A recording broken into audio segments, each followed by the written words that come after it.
በስመ አብ ወወልድ ወመንፈስ ቅዱስ አሐዱ አምላክ አሜን።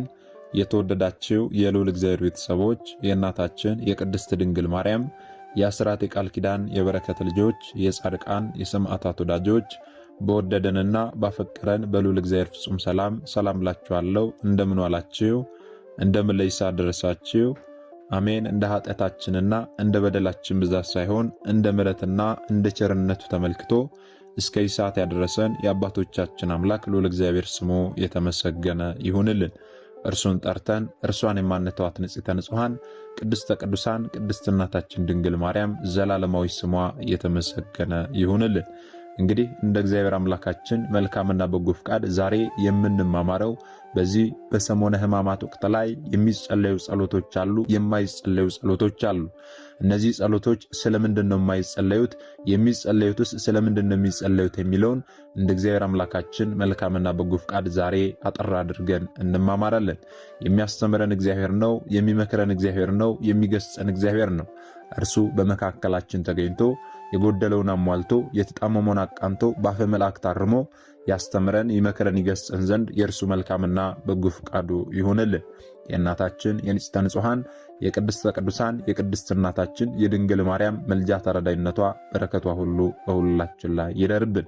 እንግዲህ ወደ ዛሬው ትምህርታችን ስንገባ ታዲያ በዚህ በሰሙነ ሕማማት ወቅት ላይ የምንጸልያቸው ጸሎቶች የትኞቹ ናቸው፣ ለጊዜውስ ደግሞ የማንጸልያቸው ጸሎቶች የትኞቹ ናቸው የሚለውን ከመመልከታችን አስቀድሞ ሰሙነ ሕማማት ማለት ምን ማለት ነው፣ ሰሙነ ሕማማትስ ምንድነው የሚታሰብበት የሚለውን ልናውቅ ያስፈልጋልና ይህንን አጠር አድርገን እንመለከታለን። እንግዲህ በቅድስት ቤተክርስቲያናችን አስተምሮ መሰረት ከትንሣኤ በፊት ያለው አንድ ሳምንት ሰሙነ ሕማማት ወይም ደግሞ የሕማማት ሳምንት በመባል ይታወቃል። ሕማማት ማለት ምን ማለት ነው ስንል ሕማማት የሚለው ቃል ሐመ ታመመ ከሚለው የግዕዝ ግስ የወጣ ሲሆን የጌታችን የመድኃኒታችን የኢየሱስ ክርስቶስ ሕማምና ሞቱ፣ ስቃዩ፣ ግርፋቱ፣ መከራው በአጠቃላይ የሚታሰብበት ሳምንት ነው። ታዲያ በዚህ በሰሙነ ሕማማት ምንድነው የምናስበው ስንል ሶስት ዋና ዋና ነገሮችን እናስባለን። የመጀመሪያው የጌታችን የመድኃኒታችን የኢየሱስ ክርስቶስን ሕማሙንና ሞቱን እናስባለን። ሁለተኛው ደግሞ ከአዳም እስከ ጌታችን መድኃኒታችን ኢየሱስ ክርስቶስ ድረስ የነበሩ ነፍሳት በሲኦል የቆዩበት የዚያ የ5500 ዘመን የመከራ ዘመን፣ የፍዳ ዘመን፣ የኩነኔ ዘመን መታሰቢያ ስለሆነ ያንን 5500 ዘመን እናስባለን ማለት ነው። ሶስተኛው ደግሞ ስለ ራሳችን ኃጢአትና በደል የምናስብበት ሳምንት ነው ማለት ነው። እንግዲህ ይህ ሳምንት ቅዱስ ሳምንት በመባልም ይጠራል ወይም ደግሞ ይታወቃል። ስለምን ቅዱስ ሳምንት ተባለ ብንል በዚህ ሳምንት በእያንዳንዲቱ ዕለት ስለ ፍጹም ፍቅር የተከፈለ የመስዋዕትነት ሥራ ስለተሰራበት፣ የሰው ልጆች ድነት ስለተፈጸመበት፣ መድኃኔ ዓለም ስለኛ ቤዛ ሆኖ ለመስቀል ሞት ታዛዥ ሆኖ ነፍሱን ስለካሰልን ቅዱስ ሳምንት ተብሎ ይጠራል ማለት ነው። ምክንያቱም በእያንዳንዲቱ ዕለት ስለኛ ፍጹም ፍቅር የተከፈለ የመስዋዕትነት ሥራ ስለተሰራበት ማለት ነው። እንዲሁም ደግሞ ይህ ሳምንት የመጨረሻ ሳምንት ተብሎም ይጠራል።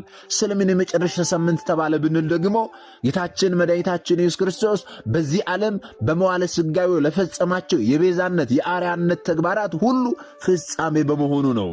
በዚህ ልዩ በሆነ ሳምንት ካህናትና ምዕመናን በነግ ወይም ደግሞ በጠዋት በሰልስት ወይም ደግሞ በ3 ሰዓት በቀትር ወይም ደግሞ በ6 ሰዓት በተሰዓት ወይም ደግሞ በ9 ሰዓት በሰርክ ወይም ደግሞ ማታ በሰርክ ሰዓት ወደ ቅድስት ቤተ ክርስቲያን በመጓዝ ስለ ጌታችን መድኃኒታችን ኢየሱስ ክርስቶስ ሕማማተ መስቀል የሚያዘክረውን ምዕራፍ ከቅዱሳት መጻሕፍት በማንበብና በመጸለይ ሕማሙንና ሞቱን ያዘክራሉ ማለት ነው። ልብ በሉ። ስለዚህ በዚህ በሰሙነ ሕማማት ወቅት ላይ የጌታችንን ሕማምና ስቃይ፣ ግርፋት፣ መከራ ልዩ በሆነ ሁኔታ የምናስብበት ሳምንት ነው ማለት ነው። ታዲያ በዚህ ሳምንት ላይ አንድም የጌታችንን መከራ የምናስብበት ነው፣ አንድም ደግሞ ከአዳም ጀምሮ እስከ ጌታችን ድረስ ያሉ ነፍሳት በሲኦል የቆዩበት ያ 5500ውን ዘመን የምናስብበት ነው። የሰው ልጆች ምንም አይነት የጽድቅ ሥራ ቢሰሩ ያ ጽድቃቸው ለመንግሥተ ሰማያት የማያበቃቸው ዘመን ነበረ።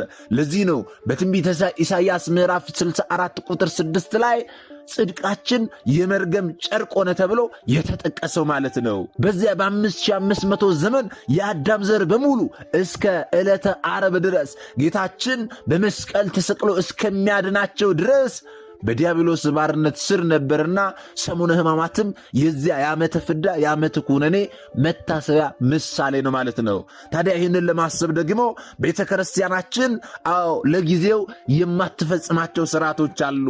እነዚህስ ምንድናቸው ስንል በሰሙነ ሕማማት ከጸሎተ ሐሙስ በስተቀር ቅዳሴ አይቀደስም፣ ስብሐተ ነግ አይደርስም፣ ስርዓተ ማህሌት የለም፣ ስርዓተ ተክሊል የለም፣ ጸሎተ ፍታት አይጸለይም፣ ጸሎተ አስተርእዮም አይደረግም፣ ጥምቀተ ክርስትና አይፈጽምም፣ በመስቀል መባረክ ኑዛዜ መስጠትና መቀበል እግዚአብሔር ይፍታ መባል አይኖርም ማለት ነው።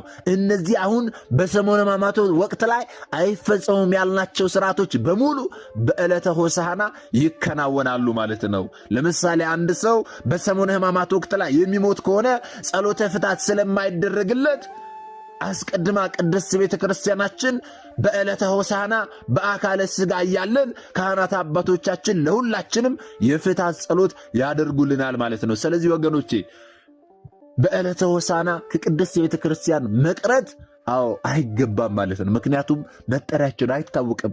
በሰሙነ ሕማማት ተጠርተን ብንሄድ ፍታት ሳይደረግልን እንቀበራለን ማለት ነው። ስለዚህ ያ ከሚሆንብን ሁላችንም በአካለ ሥጋ እያለን ቅድስት ቤተ ክርስቲያናችን ፍታት እንድታደርግልን በዕለተ ሆሳዕና ልንቀር አይገባም ማለት ነው። ልብ በሉ።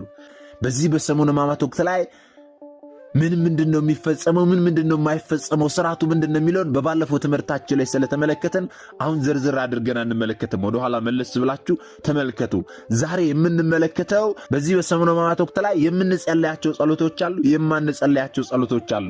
እነዚህ ምንድን ናቸው የሚለውን አጠር አድርገን እንመለከታለን። እንግዲህ እንደሚታወቀው በዚህ በሰሙነ ሕማማት ወቅት ላይ የጌታችንን ሕማም፣ የጌታችንን መከራ፣ የጌታችንን ስቃይ የምናስብበት እንጂ የሌሎችን የቅዱሳንን በዓላት አብረን የምናስብበት ጊዜ አይደለም። ምክንያቱም የእነሱ በዓል ከጌታችን ሕማም፣ የእነርሱ በዓል ከጌታችን ስቃይ፣ የእነርሱ በዓል ከጌታችን መከራና ለሰው ልጆች ከከፈለው ውለታ አይበልጥምና በዚህ በሰሙነ ሕማማት ወቅት ላይ የጌታችንን መከራ የምናስብበት እንጂ ቅዱሳን ጻድቃንን፣ ቅዱሳን መላእክትን፣ ቅዱሳን ሰማዕታትን የምናስብበት ክብረ በዓላቸውን የምናከብርበት ወቅት አይደለም።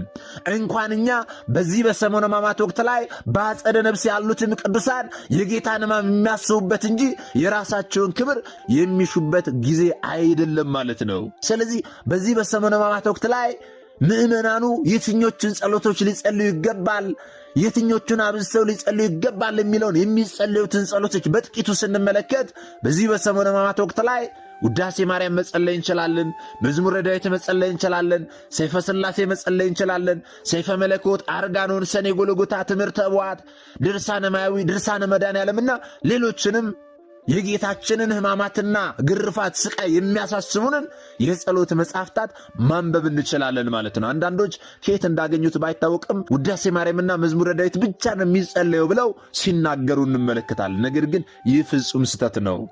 አሁን የጠቀስናቸው የጸሎት መጻሕፍታት በሙሉ ይጸለያሉ። ሌሎችም ስለ ጌታችን ሕማምና መከራ የሚያሳስቡን መጻሕፍታት፣ የጸሎት መጻሕፍታት በሙሉ ይጸለያሉ። በእርግጥ በሰሙነ ሕማማት የማይጸልዩ ጸሎቶች ተብለው ሳይሆን የሰሙነ ሕማማት ስርዓት በዚህ ሳምንት የማያካትታቸው ጸሎቶች አሉ። በፍጹም መጸለይ የለባቸውም ሳይሆን ስርዓቱ ራሱ የሰሙነ ሕማማት ስርዓት በዚህ ሳምንት የማያካትታቸው ጸሎቶች አሉ። ይህ ማለት ምን ማለት ነው ስንል በዚህ በሰሙነ ሕማማት ወቅት ላይ በአደባባይ ወይም ደግሞ በማኅበር ሆነን የማንጸለያቸው ጸሎቶች አሉ። ነገር ግን በግል አንድ ሰው መጸለይ እፈልጋለሁ ካለ መጸለይ ይችላል። ቢጸልይ ኃጢአት የሚሆንበት ዕዳ በደል የሚሆንበት አይደለም። ነገር ግን እነዚህን ጸሎቶች ለጊዜው ቆም አድርጎ የጌታችንን ሕማምና መከራ የሚያሳስበውን ጸሎቶች ቢጸልይ መልካም ነው። የሰሙነ ሕማማት ሥርዓት በዚህ ሳምንት የማያካትታቸው ጸሎቶች ምንድናቸው ስንል መልክዓ ማርያም፣ መልክዓ ኢየሱስ በዚህ በሰሙነ ሕማማት ወቅት ላይ በአደባባይ ወይም ደግሞ በማኅበር አይጸለዩም። ግን ደግሞ በግብረ ሕማማት ላይ አባ ጊዮርጊስ የደረሰው መልክዓ ሕማማቱ በዜማ ይጸለያል ማለት ነው። ይህ ማለት መልክዓዎች በአጠቃላይ አይጸለዩም ተብሎ ሙሉ ለሙሉ የተደመደመ ሳይሆን መልክዓ ማርያምና መልክዓ ኢየሱስ አይጸለይም፣ ነገር ግን አባ ጊዮርጊስ የደረሰው መልክዓ ሕማማቱ በዜማ ይጸለያል ስንል ይህ የሚያሳየው የጌታን ሕማም በተመለከተ ለጌታ ሕማም የሚስማማ መልክዓ መጸለዩን ነው ማለት ነው። መልክዓ ኢየሱስ ሰላም ለትንሣኤከ ሰላም ለዕርገትከ የሚሉ ሰላምታዎችና ምስጋናዎች አሉት። ስለዚህ እስከ ዓርብ ድረስ የጌታን ትንሣኤና ዕርገት ሳይሆን ሕማማቱን ስለምናስብ ነው በዚህ በሰሙነ ሕማማት ወቅት ላይ መልክዓ ኢየሱስን የማንጸልየው ማለት ነው እንጂ መልክዓ ኢየሱስ ቢጸለይ ኃጢአት የሚሆን ሆኖ አይደለም፣ ወይም ደግሞ ፍጹም መጸለይ የለበትም ከተጸለየ ትክክል አይደለም የሚል አስተምሮ ኖሮ አይደለም። ይህንን በደንብ ልታስተውሉ ያስፈልጋል። አሁን እንደጠቀስነው በመልክዓ ኢየሱስ ላይ ሰላም ለትንሣኤከ ሰላም ለዕርገትከ የሚሉ ምስጋናዎች አሉ። እነዚያን እያስብን ዕርገቱንና ትንሣኤውን የምናስብበት ሳምንት ስላልሆነ እስከ ዓርብ ድረስ የጌታን ትንሣኤና ዕርገት የምናስብበት ሳምንት ስላልሆነ ለጊዜው መልክዓ ኢየሱስ አረፍ ይላል ማለት ነው።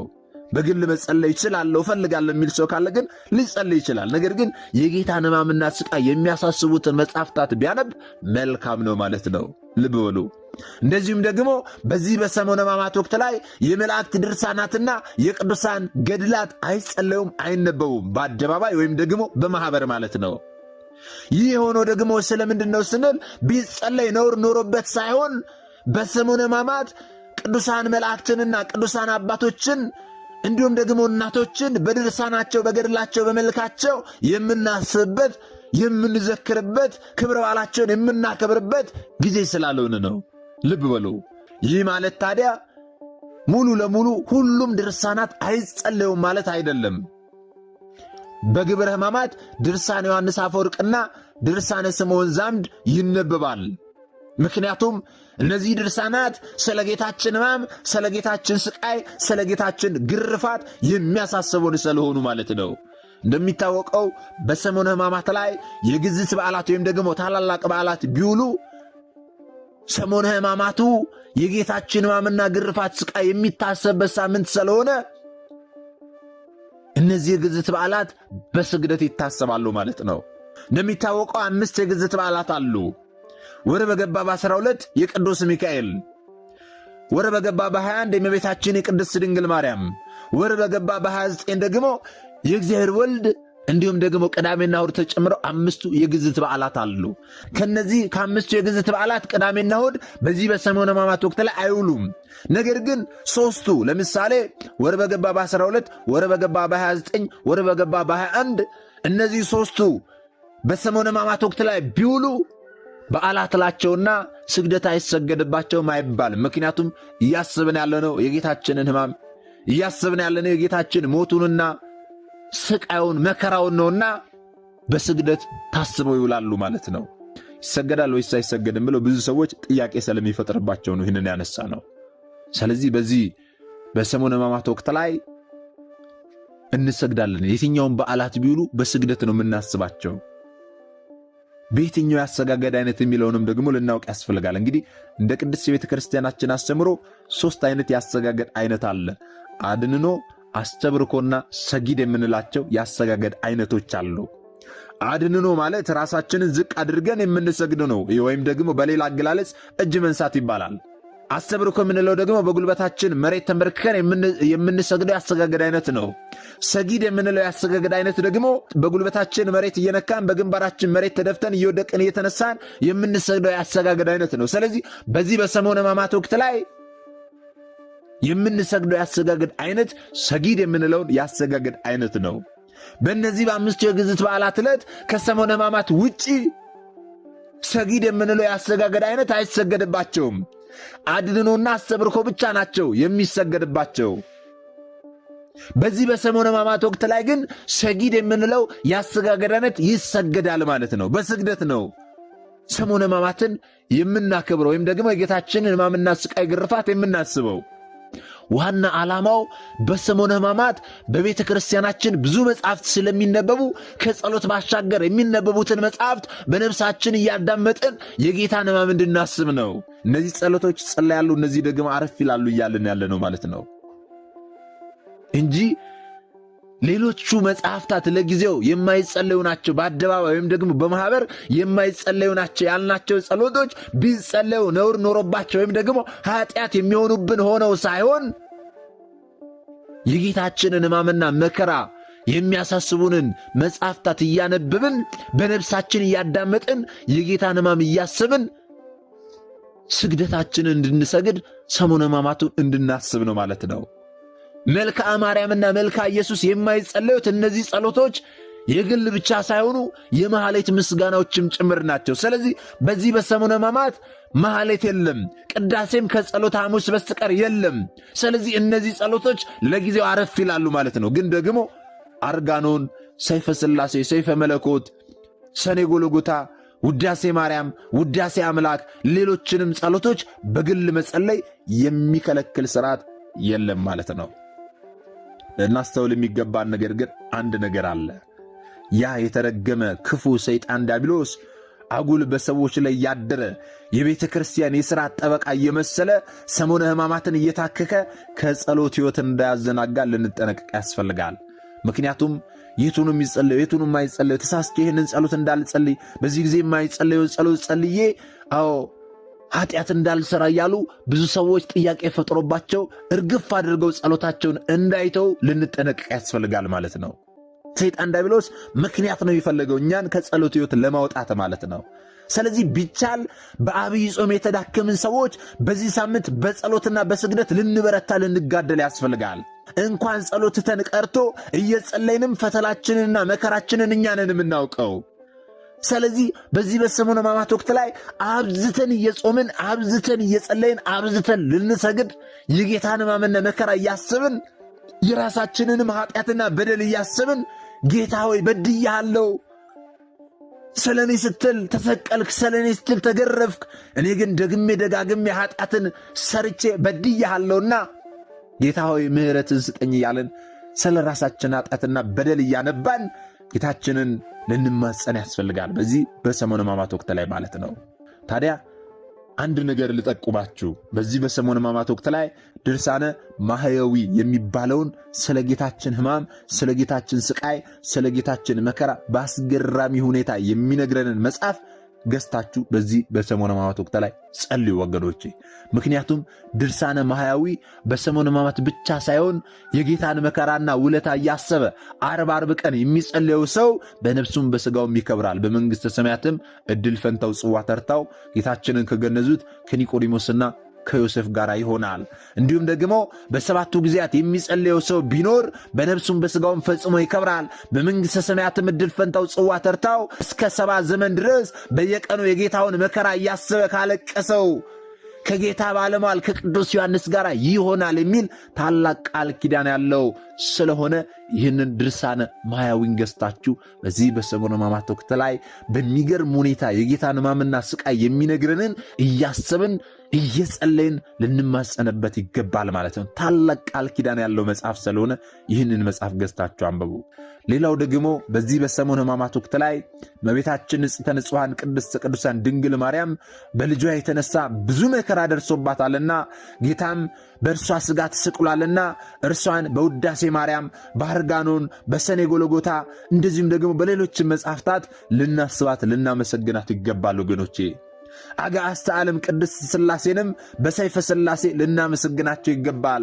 ጌታችንንም በሰይፈ መለኮት በውዳሴ አምላክ በመዝሙረ ዳዊት በድርሳኑ ልናስበው ልናመሰግነው ይገባል እንጂ በሕማማት ምክንያት ከጸሎት ልንርቅ አይገባም ማለት ነው። ይህንን በደንብ ለይተን ልናውቅ ያስፈልጋል ወገኖቼ። ስለዚህ ባጭሩ በዚህ በሰሙነ ሕማማት ወቅት ላይ የሚጸለዩ ጸሎቶች አሉ፣ የማይጸለዩ ጸሎቶች አሉ ስንል የሚጸለዩ ጸሎቶች የትኞቹ ናቸው ስንል ስለ ጌታ ሕማምና መከራ ስቃይ የሚያሳስቡን የሚያስታውሱን ናቸው።